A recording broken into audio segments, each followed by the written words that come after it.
دعا کیوں نہیں قبول ہوتی؟ اللہ کا وعدہ ہے اگر تم مومن رہے، مومن نام ہے شریعت کو پورے طور پر مان لینے کا۔ اب بھی نہ سمجھ میں بات آئی ہو تو قرآن کی وہ آیت سنو، اللہ فرماتا ادخلوا فی السلم کافہ، تم پورے کے پورے اسلام میں داخل ہو جاؤ۔ یہ پورے کے پورے کیا ہے؟ اس آیت کا شان نزول یہ ہے کہ حضرت عبداللہ بن سلام رضی اللہ تعالیٰ یہودی عالم تھے، نبی کا چہرہ زیبا دیکھا، اللہ نے سینہ کشادہ کیا، مسلمان ہو گئے، بہترین مسلمان، صحابی رسول، پکے سچے مسلمان، اسلام کے ہر حکم پر عمل کرنے والے۔ لیکن ان کی ایک عادت تھی کہ جب وہ یہودی تھے تو سنیچر کے دن وہ اونٹ کا گوشت نہیں کھاتے تھے۔ یوم سبت تھا، یہودیوں کی عید کا دن تھا، اس کا احترام۔ آج بھی شرم کرنا چاہیے ہمیں۔ جب میں فلسطین حاضر ہوا تو میں نے 550 چیزوں کی لسٹ دیکھی، گوگل بابا سے پوچھ لینا، وہ بھی بتا دے گا۔ سنیچر کے دن آج بھی یہودی قوم 550 چیزوں کا استعمال نہیں کرتے۔ وہ لوگ روزہ رکھتے ہیں، جمعرات کی شام آئی ان کا روزہ شروع، لائٹ نہیں، پیٹرول کا استعمال نہیں، کار استعمال نہیں کرتے، موبائل استعمال نہیں کرتے، کوئی الیکٹرک کا سامان استعمال نہیں کرتے، اور بہت ساری چیزیں ہیں، وہ 550 چیزیں۔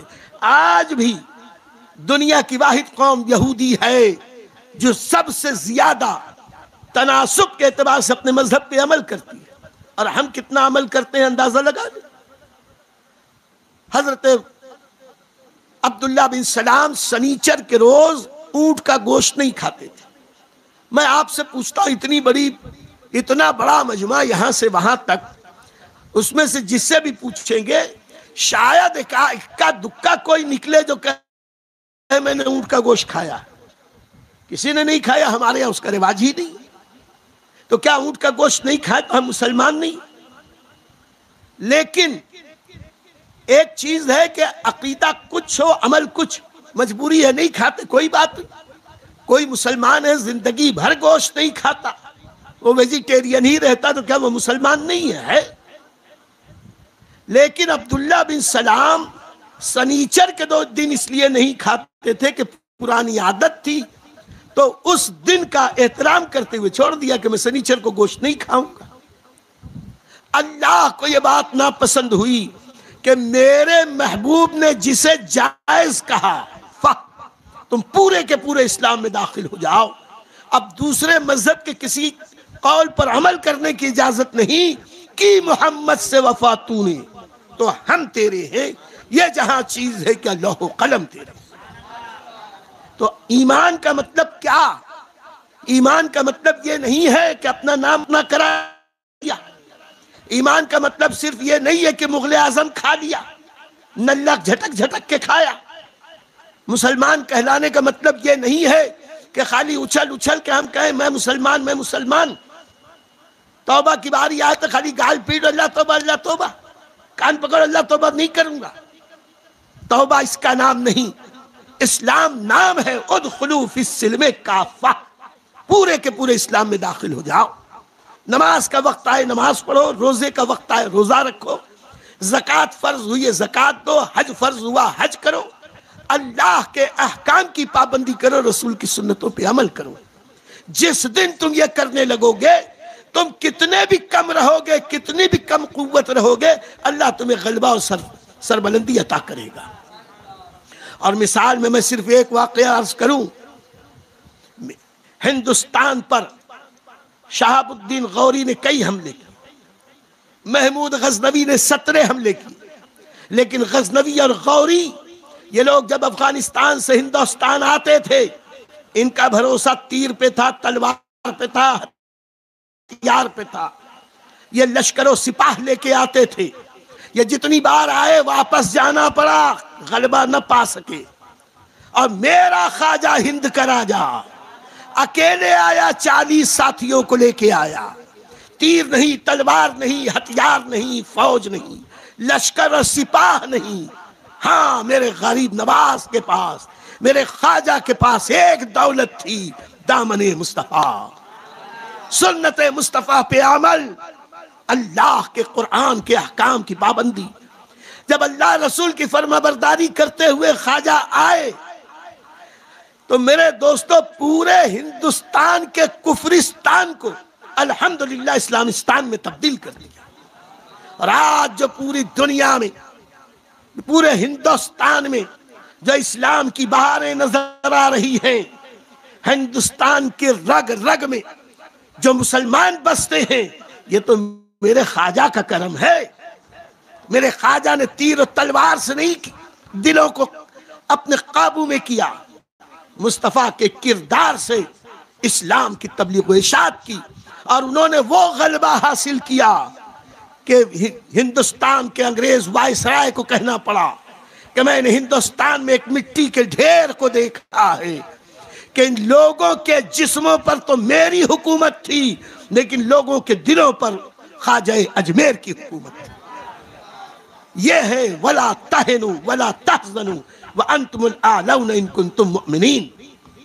جب یہ آیت اتری، نبی کریم صلی اللہ علیہ وسلم نے سارے صحابہ کو جمع کیا، اور جمع کرنے کے بعد ارشاد فرمایا کہ رب نے کہا ہے، اور ایک اور آیت اتری جس میں اللہ نے یہ فرمایا کہ اے میرے نبی کے ساتھیوں، مفہوم عرض کر رہا کہ تم سے جو کچھ ہوا، یعنی جو کچھ پچھلے دنوں ہوا جنگ احد میں، ہم نے تمہیں معاف کیا، ہم نے معاف کیا۔ ہم کہتے جب اللہ نے معاف کر دیا تو آج بندے کو کیا حق؟ اللہ نے معاف کیا، اور آج اگر رافضی بکواس کرتا ہے کہ یہ دیکھو صحابہ کو تو، یہ صحابہ تو جنگ میں ایسے بھاگ گئے، ویسے بھاگ گئے، ویسے بھاگ گئے، ہم کہتے ہیں ابے تجھ کو تو آج معلوم پڑا، میرا رب تو ازل سے جانتا تھا کہ احد میں کیا ہونے والا۔ اس کے بعد قرآن میں اس نے کہا میں نے معاف کیا۔ تو جب اللہ نے معاف کیا، جب رسول نے معاف کیا، ہم کون ہے اعتراض کرنے والے؟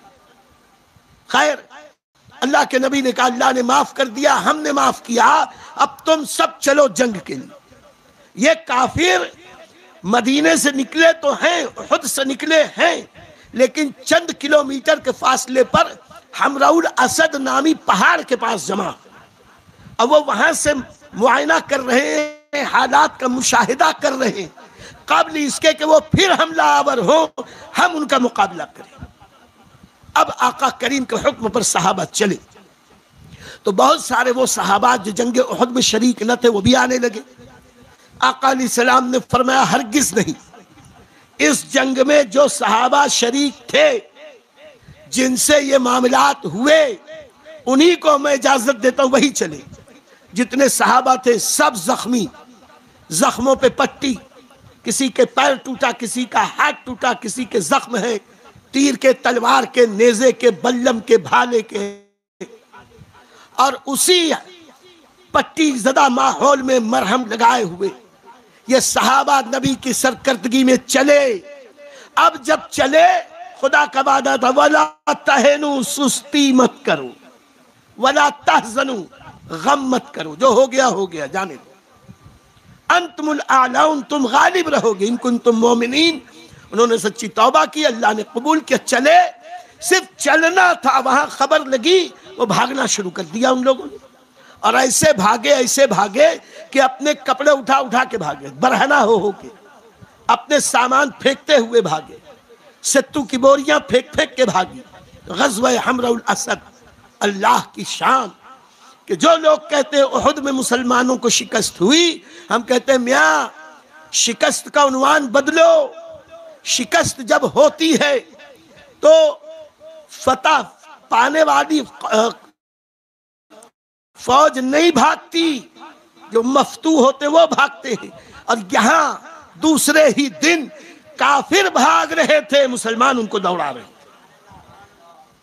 بہرکیف اس کے بعد سے پھر صحابہ نے پیچھے مڑ کے نہ دیکھا، اور بعد کی امت نے بھی جب اس بات پر یقین کیا وَلَا تَهِنُوا وَلَا تَحْزَنُوا وَأَنْتُمُ الْأَعْلَوْنَ إِن كُنتُم مُؤْمِنِينَ پر تو اسے آپ ایک لائک دے دیجئے، ایک لائک کا ایک نشان ہوتا ہے نیچے کی طرف، تو جب آپ لائک کریں گے تو یوٹیوب جو ہے اور آگے اس بیان کو فارورڈ کرتا ہے، جو پوری دنیا میں الحمدللہ پوری دنیا کے مسلمان اس پروگرام کو دیکھ رہے ہیں۔ تو آپ چاہتے ہیں کہ اس عظیم نیکی میں آپ شریک ہو۔ حضور خطیب برقاتی خلیفہ محدث کبیر حضرت علامہ وقار احمد رضوی صاحب قبلہ کے ملفوظات سے ہم ہمارے قلوب کو منور کر رہے ہیں۔ تو ان سنہری باتوں کو، ان قیمتی باتوں کو پوری دنیا میں پہنچانے کے لیے آپ ہماری مدد کریں۔